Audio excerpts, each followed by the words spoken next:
বলেন। ধন্যবাদ বিজয় বাংলা টেলিভিশনকে। অ্যাকচুয়ালি আজকে I am very much delighted to receive mother Teresa award in education, research and social welfare. তো আমি এর মধ্যে অনেকগুলো অ্যাওয়ার্ড পেয়েছি বিভিন্ন জায়গা থেকে। তো আজকের অ্যাওয়ার্ডটা আমার জন্য একটু ব্যতিক্রম হবে, কারণ বাংলাদেশের মধ্যে এই ধরনের অ্যাওয়ার্ড আমি এই প্রথম পেলাম। এবং যার নামে অ্যাওয়ার্ডটা পেয়েছি উনি আসলে মহিষী নারী, এবং আপনারা জানেন উনি শান্তিতে নোবেল পুরস্কার পেয়েছিল, এবং উনি হচ্ছে বিশ্ব মানবতার আইকন।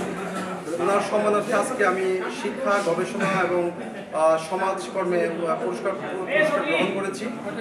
এই জন্য আমি খুব আনন্দিত, উচ্ছ্বসিত, এবং আমি এই জন্য মাদার তেরেসা রিসার্চ ওয়েলফেয়ার কাউন্সিলকে আন্তরিকভাবে ধন্যবাদ এবং কৃতজ্ঞতা প্রকাশ করছি।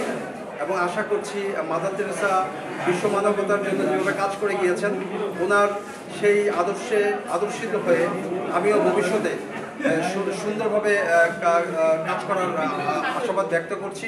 এবং আশা করছি যে ওনার জীবন দর্শন থেকে শিক্ষা নিয়ে আমিও বাংলাদেশকে বিশ্ব মানবতার একটা আইকনে পরিণত করার জন্য চেষ্টা করে যাব, এবং সমাজের উন্নয়নে বরাবরের মতো কাজ করে যাব, এবং এভাবেই আমি আমার দেশকে পৃথিবীর দরবারে উচ্চ আসনে অধিষ্ঠিত করব। Thank you. ধন্যবাদ।